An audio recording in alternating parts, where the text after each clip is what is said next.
The Federal Ministry of Petroleum Resources has convened an emergency meeting with the DSS, EFCC, and Nigeria police to address LPG hoarding and the illegal diversion of cooking gas to neighboring countries. Hi, welcome to What's Happening. These are our top 10 stories countdown today. At number 10, Europe on Tuesday braced for more extreme weather as a deadly heatwave threatened fresh temperature records in Britain, with trains disrupted and hospitals across the continent preparing for an influx of heat-afflicted patients. The latest heat wave has raised fears of the effect of climate change, supercharged extreme weather on vulnerable people, while forcing the cancellation of outdoor events, causing transport chaos, and shuttering schools. It comes just a month after a previous stretch of unseasonably high temperatures scorched Western Europe, with scientists warning that the increasingly frequent, lengthy, and intense periods of extreme heat are a clear marker of human-driven global warming. At number 9, Algeria came behind to beat Jordan 2-1 in a World Cup Group J game on Monday, eliminating the Asian debutant from the tournament. Algeria equalized Nizar Al-Rashdan's opening goal before Nadher Ben Baouli scored Algeria's winner in the 82nd minute in Santa Clara. The win gives Algeria hope of progressing to the knockout round if they can beat Austria in Kansas City on Saturday. Austria lost 2-0 to Argentina earlier on Monday, leaving the South Americans top of Group J on 6 points. The Austrians and the Algeria have 3 points each. At number 8, operatives of the Bauchi State Police Command have arrested 3 suspects in connection with a case of culpable homicide and suspected armed robbery in Guaram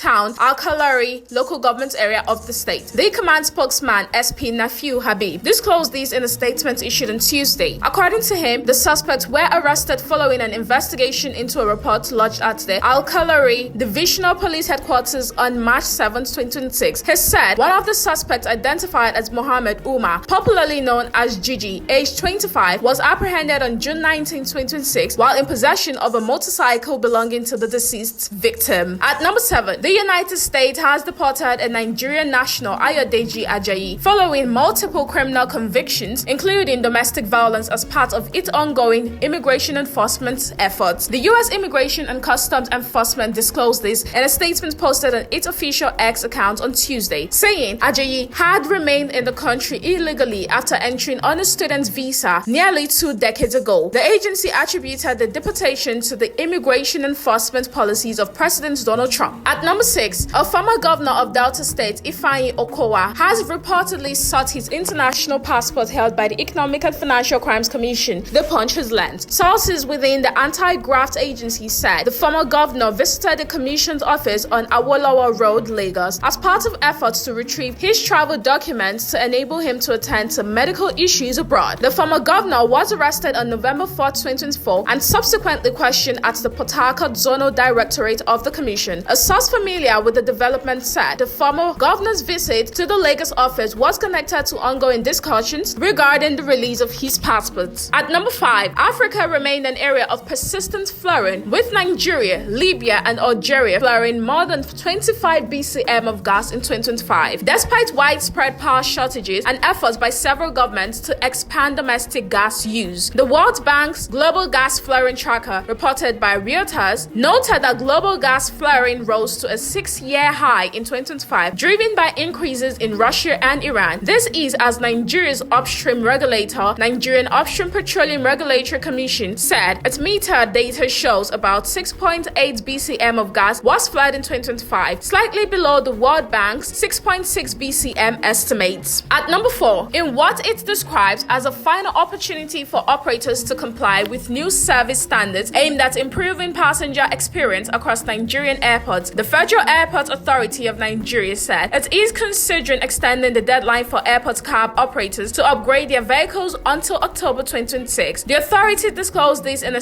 public announcement issued on June 22, 2026. The authority stated that having granted multiple extensions over a period exceeding 2 years, airport cab operators have had sufficient opportunity to prepare for the transition and should not expect further deadline extensions beyond the proposed October 2026 dates. At number 3, Katsina State Governor Diko Radda has flagged off the 2026 annual mass livestock vaccination exercise aimed at preventing and controlling major infectious diseases affecting cattle, sheep, and goats across the state. The ceremony took place on Monday at Shifdawa Fulani village in Batagarawa local government area, marking the start of a statewide vaccination campaign against contagious bovine pleuropneumonia, foot and mouth disease, and Peste des Petits Ruminants. Governor Radda described the initiative as a strategic step to protect animal health, improve livestock productivity, and strengthen public health, noting that livestock production remains a vital pillar of Katsina State's economy. At number 2, the Joint Task Force Operation Hoarding